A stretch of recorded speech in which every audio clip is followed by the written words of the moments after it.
미국의 프랭크 튜엑이라는 목사님이 계신데 그 목사님께 어떤 사람이 질문을 했습니다. 기독교인들은 너무 위선적입니다. 악하게 삽니다. 그것만 봐도 기독교가 틀렸다는 증거이지 않습니까? 그 질문을 들은 목사님은 이렇게 대답을 하셨습니다. 어떤 사람이 베토벤의 음악을 제대로 연주하지 못한다면 당신은 누구를 탓하시겠습니까? 베토벤을 탓하진 않을 겁니다. 연주자를 탓할 겁니다. 그렇다면 누군가 그리스도의 음악을 제대로 연주하지 않는다면 당신은 누구를 탓하시겠습니까? 그리스도를 탓하면 안 됩니다. 그리스도의 음악을 제대로 연주하지 못한 사람들을 탓해야 되는 겁니다. 그리스도인들 중에서는 그리스도의 음악을 완벽하게 연주할 수 있는 사람이란 존재하지 않습니다. 우리는 모두 죄인이기 때문입니다. 만약 우리가 죄인이 아니라면 구원자도 필요하지 않을 겁니다. 교회는 죄인들을 위한 병원입니다. 자, 이제 속보가 나갑니다. 기독교는 그리스도인들이 아닙니다. 기독교는 예수님입니다. 이 말씀을 했을 때 이 말씀을 들은 많은 사람들이 다 박수를 쳤습니다. 그러면서 환호성을 질렀습니다. 분명히 그 말씀이 맞았습니다. 그런데 그 말씀을 듣는 제 마음이 편하지가 않았습니다.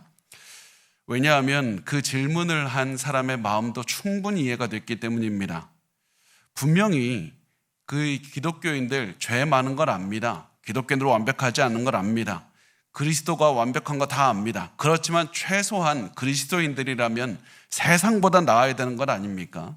아무리 그리스도인들이 완벽하지 못해도 세상 사람들보다는 깨끗하게 살아야 되는 것 아닙니까? 그것을 보고 우리가 그리스도인들의 삶을 보고 이 기독교가 옳다는 것을 알 수 있어야 되는 것 아닙니까? 저는 이 생각을 하면서 나는 그렇게 살면 안 되겠다.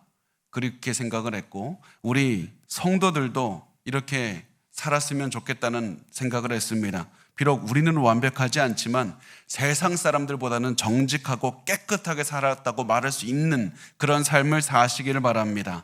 그래서 세상 사람들이 나를 보고 우리를 보고 저들을 보니까 예수님이 실제로 존재한다고 그렇게 고백할 수 있는 삶을 살기 위해서 최선을 살아주셨으면 좋겠습니다. 기독교가 진리라는 그 증거가 바로 우리의 삶이 되었으면 좋겠는 겁니다. 그러면 이제부터 중요한 것은 우리가 그리스도인으로서 세상에 산다는 것은 구체적으로 어떻게 사는 것인가?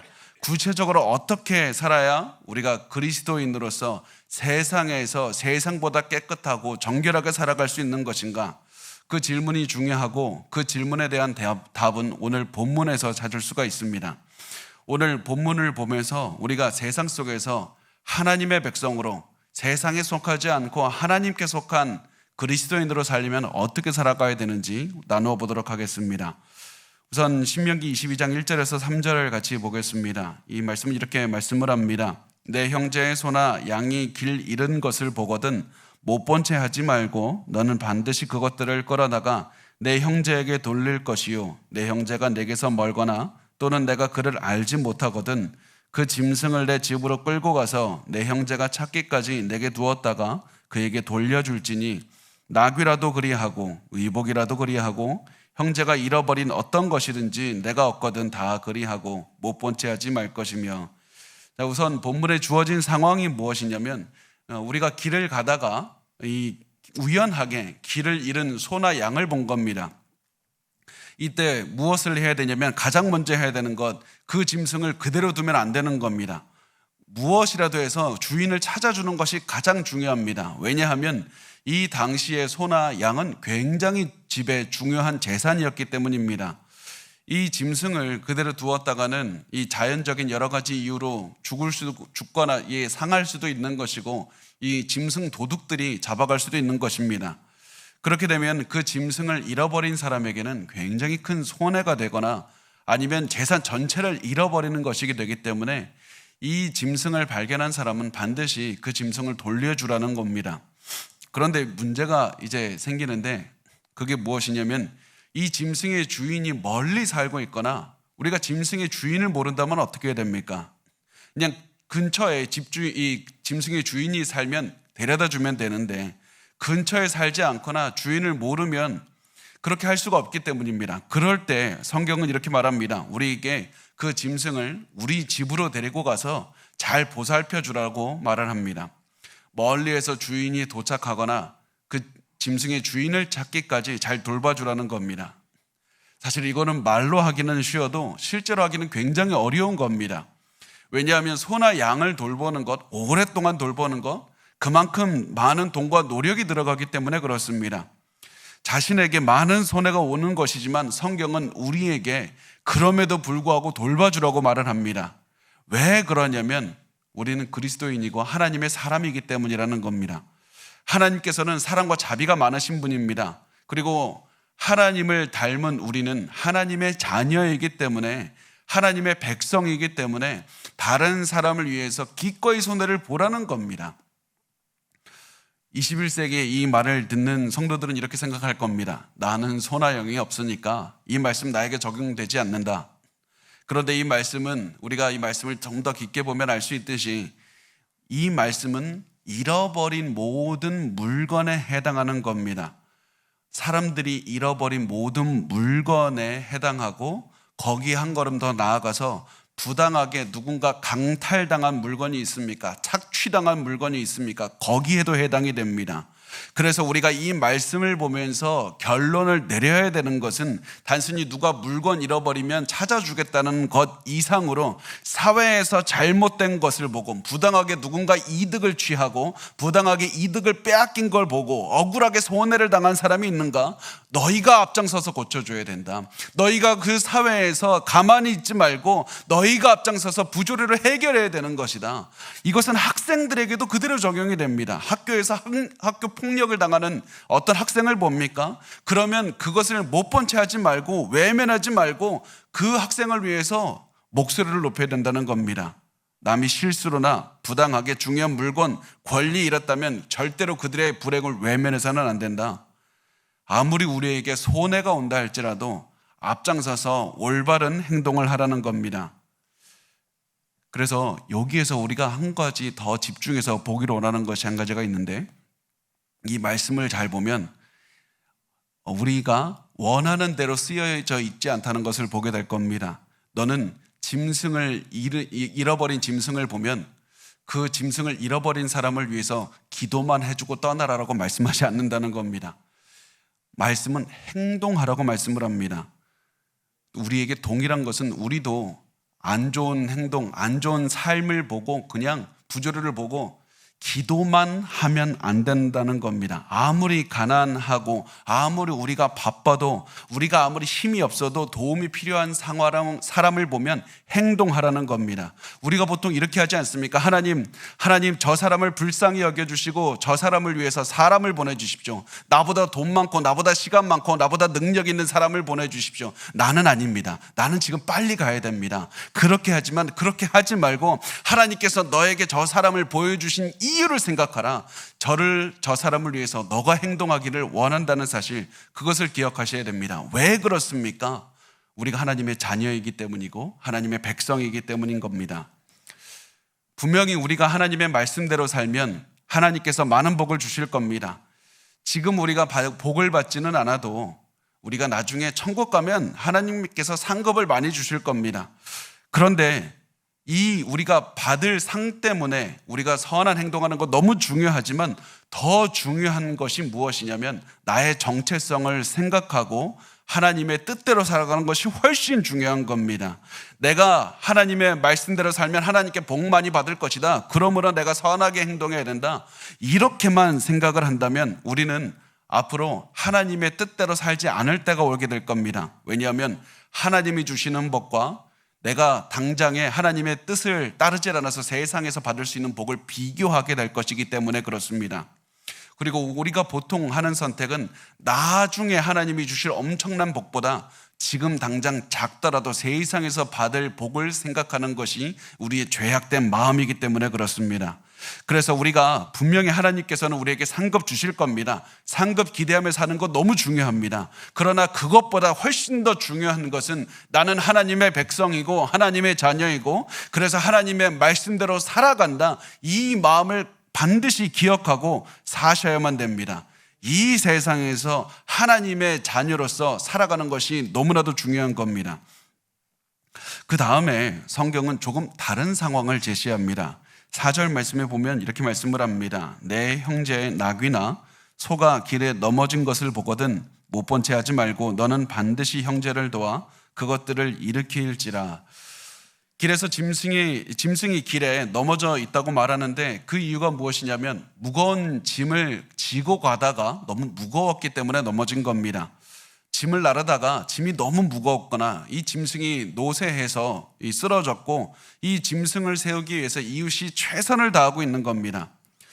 너 이런 사람 발견하면 너 절대 외면하지 마라. 너가 아무리 바빠도 도와줘야 된다. 다시 말해서 다른 사람이 고통하고 있는가? 신음소리 내고 있는가? 너 그 신음소리를 외면하지 말고 반드시 찾아가서 도와줘야만 된다. 그 사람 일어나도록 도와주고 다시 시작하도록 도와줘야만 된다. 왜 그러는가? 그 사람이 나에게 보답을 할 것이기 때문에 그런가? 하나님께서 나에게 상급을 주실 것이기 때문에 그런가? 그 모든 것 중요하지만 가장 중요한 건 너는 하나님의 자녀이고 하나님의 백성이기 때문에 그것을 우리가 반드시 기억해야 된다는 사실입니다. 그런데 세상에서 우리가 하나님의 백성, 하나님의 자녀로 사는 것은 단순히 손해를 보고 베푸는 것만 의미하지는 않습니다. 하나님의 백성으로 산다는 것은 하나님께서 이 땅에 세우신 질서를 우리도 똑같이 세우면서 살아가는 것을 의미합니다. 하나님께서 세우신 질서는 절대로 굴복하지 않고 물러서지 않고 질서를 지키면서 살아가는 것이 우리의 살아가는 모습이어야만 됩니다. 그래서 성경은 이렇게 말씀을 합니다. 5절 말씀 우리 같이 읽어보겠습니다. 시작. 여자는 남자의 의복을 입지 말 것이요 남자는 여자의 의복을 입지 말 것이라. 이같이 하는 자는 내 하나님 여호와께 가증한 자니라. 아멘. 이 5절에는 의복이라는 말이 2번 나옵니다. 이 한글 성경에는 남자의 의복, 여자의 의복이라고 이 번역하면서 똑같은 한글 단어를 썼습니다. 그렇지만 히브리어는 이 2번 다 다르게 나옵니다. 첫 번째 나온 단어는 히브리어로 클리라는 단어인데 단순히 이거는 옷뿐만 아니라 그릇, 기구, 가구, 장신구 같은 그 모든 것들을 포함하고 있습니다. 그래서 이 여자가 남자의 이것을 입지 말라라고 한 것은 남자와 연관된 어떠한 것도 입거나 착용해서는 안 된다는 의미가 됩니다. 두 번째 의복으로 번역한 이 히브리어는 심라라는 단어인데 겉옷을 뜻합니다. 그래서 결국 결론을 내릴 게 무엇이냐면 단순히 옷의 문제가 아니라 남자가 자신을 여자로 생각하고 여자의 옷을 입지도 말고 여자가 자신을 남자로 생각하고 남자의 옷이나 장신구도 착용하지 말라, 이런 의미입니다. 그렇다면 이제 중요한 거 이유가 됩니다. 왜 남자가 여자의 옷을 입고 여자가 남자의 옷을 입는가? 2가지 이유가 있을 수 있는데 첫 번째 이유는 그것이 동성애자일 수도 있고 우리가 흔히 말하는 동성애자는 아니더라도 크로스 드레싱을 하는 사람일 수 있습니다. 우리가 보통 한글 말로도 좀 어려웠게 크로스 드레싱이라고 이렇게 표현을 하는데 이 단어를 제가 영어 사전에서 찾아보면 이렇게 하는 것을 발견할 수가 있었습니다. 크로스 드레싱은 복장 도착, 괄호치고 특히 성적 쾌감을 위해 이성의 옷을 입는 것. 그래서 자신의 성적인 만족을 위해서 성과 관련된 문제이기 때문에 이성의 옷을 입는다는 겁니다. 이 2번째, 이 사람이 이성의 옷을 입는 이유는 이 우상 숭배일 때문일 수도 있습니다. 이 당시 가나안에서는 우상 숭배하는 의식 중에 어떤 의식이 있었냐면 남자 제사장이 여자의 옷을 입고 의식을 치르는 것이 있었습니다. 그래서 우상 숭배하지 말라는 의미도 포함이 됩니다. 그래서 이것이 동성애적 성적인 욕구를 충족시키기 위해서 이성의 옷을 입을 수도 있고 또는 우상 숭배를 하기 위해서 이성의 옷을 입을 수도 있지만 원인은 무엇이 되었든지 결론은 동일한 겁니다. 절대로 그렇게 하지 말라. 성 간의 그 차이를 혼합하지 말라. 왜냐하면 하나님께서는 남자와 여자를 다르게 만드셨기 때문이라는 겁니다. 남자와 여자는 동등한 존재이지만 서로 다르게 만드신 겁니다. 왜 그렇습니까? 이것이 하나님께서 만드신 창조 질서이고 그랬기 때문에 우리에게 이것을 지키는 것이 중요하다는 겁니다. 많은 사람들이 이 질문을 합니다. 성소수자지 않습니까? 인권이 있지 않습니까? 지금 진리가 하나가 아니라 다양한 시대이지 않습니까? 시대가 변했는데 무슨 이 한 가지 진리만 있다고 말을 하고 있습니까? 저는 동성애자나 트랜스젠더가 되는 것, 우상숭배, 이것이 우리에게 얼마나 안 좋은 영향을 줄 수 있는지 수십 가지도 말씀을 드릴 수가 있습니다. 그렇지만 지금 우리에게 가장 중요한 것이 무엇이냐면 그 많은 이유보다 성경이 금지한다는 이유 하나가 가장 중요한 겁니다. 성경, 하나님께서는 이것을 원치 않으신다. 그리고 하나님의 자녀이자 하나님의 백성인 우리도 이것을 해서는 안 된다. 이것이 가장 중요한 이유가 되어야만 됩니다. 이것을 강조하기 위해서 성경은 여호와께 가증한 자니라, 이것을 행하는 자는 여호와께 가증하다. 성경이 할 수 있는 가장 최고의 표현, 하나님이 싫어하신다는 최고의 표현을 하고 있는 겁니다.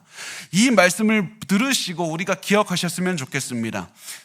그리스도인인 우리에게 가장 중요한 가치는 성경이고, 성경이 금지하면 이것이 우리에게 어떠한 경제적인 손해를 준다 할지라도 성경이 금지하면 하면 안 되는 겁니다.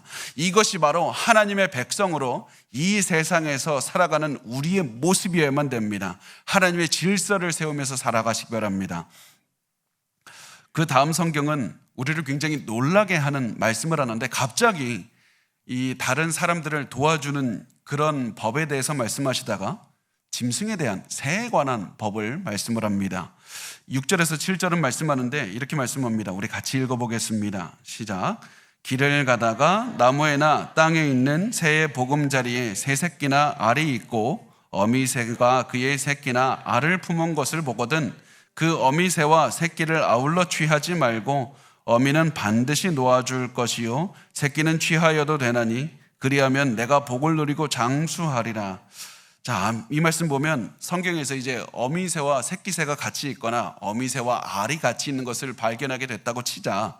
그러면 어떻게 해야 되는가? 어미새는 살려주고 알이나 새끼만 취하라고 말씀을 합니다.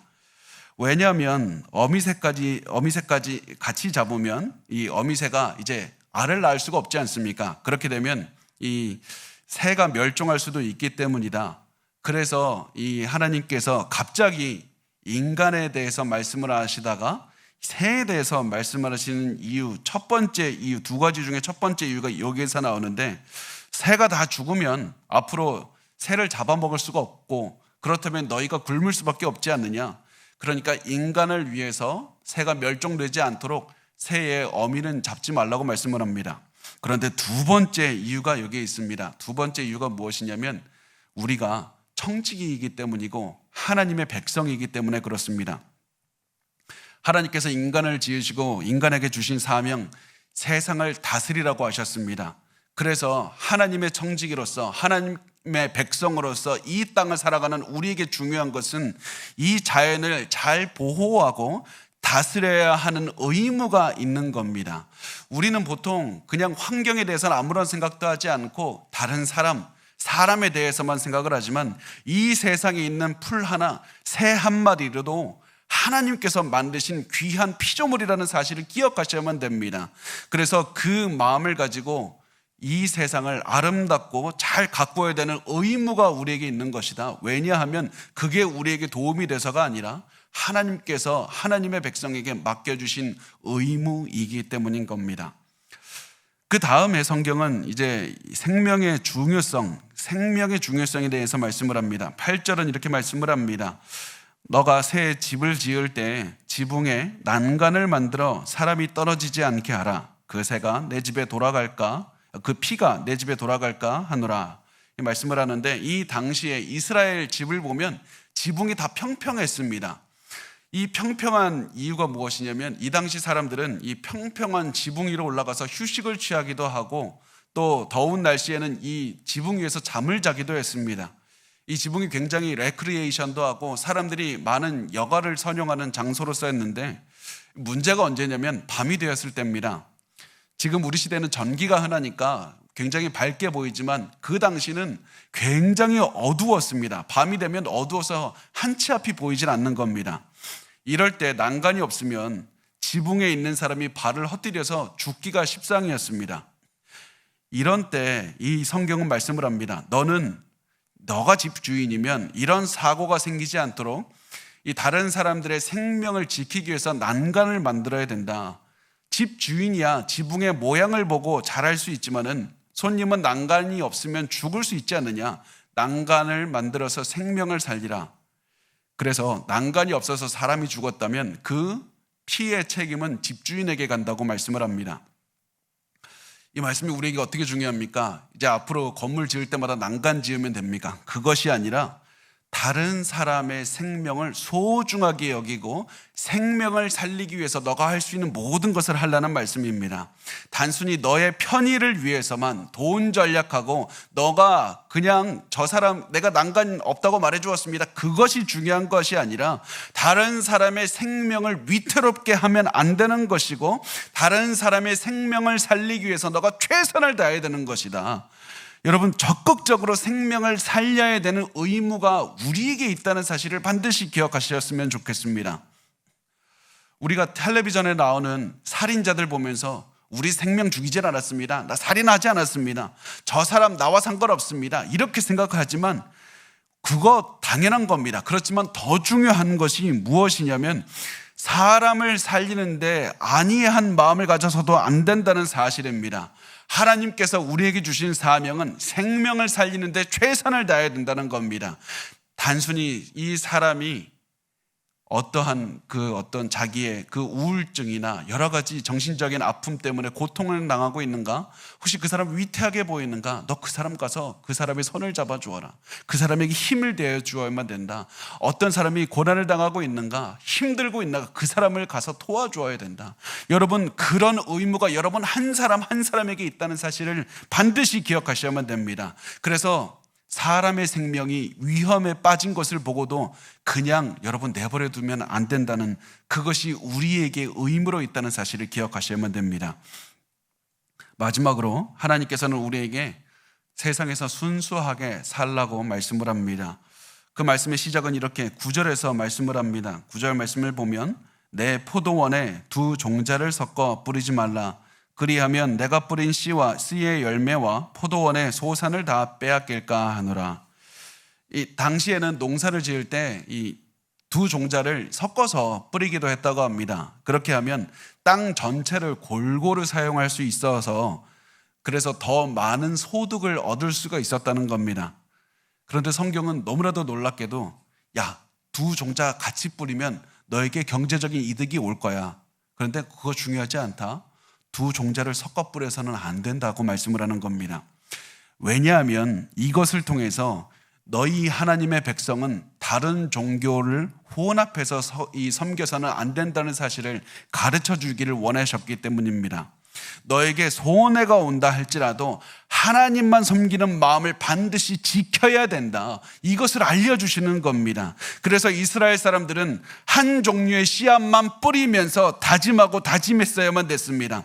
내가 하나님을 떠나서 많은 이득을 얻을 수 있다 할지라도 나 절대로 하나님을 떠나질 않을 것이다. 나는 하나님의 백성으로 살면서 하나님만을 섬기고 살 것이다. 이것을 계속해서 다짐하고 다짐했어야만 됐습니다. 그리고 10절과 11절은 말씀합니다. 너는 소와 나귀를 결의하며 갈지 말며 양털과 배실로 섞어 짠 것을 입지 말지니라. 이 말씀 이상한 것 아닙니까? 누가 어떤 바보가 나귀와 소를 같이 이렇게 해서 이 밭을 갈게 합니까? 그거 굉장히 이상한 겁니다. 지혜로운 선택 아닙니다. 소와 나귀는 크기 차이도 있고 힘도 차이가 있고 속도도 있고 다 걸음의 차이도 다 다릅니다.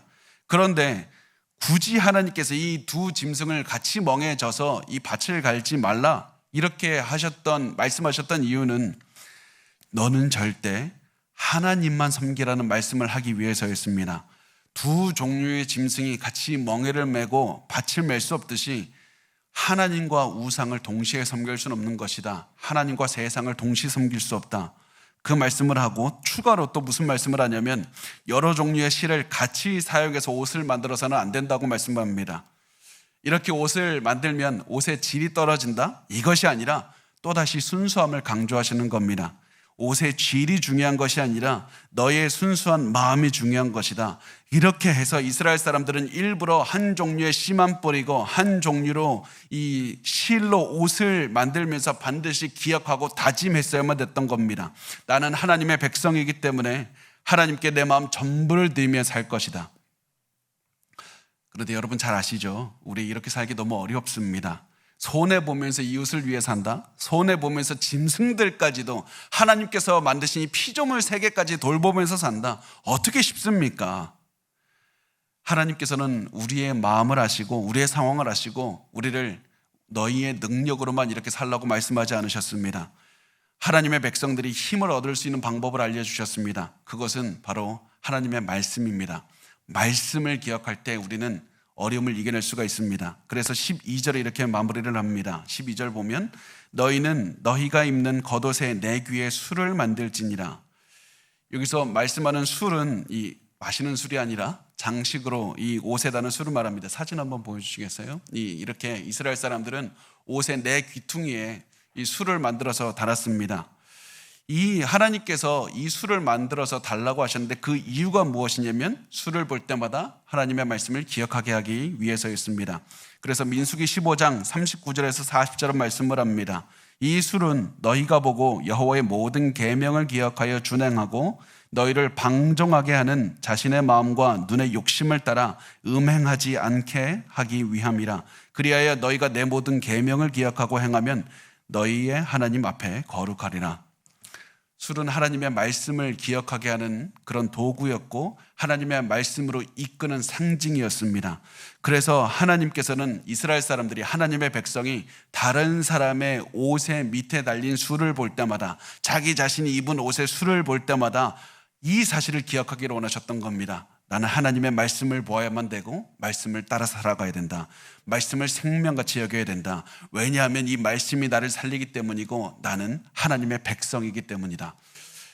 여러분 오늘도 우리가 반드시 이 말씀 기억하시길 바랍니다. 우리는 세상에서 살면서 세상과 다르게 살아야 됩니다.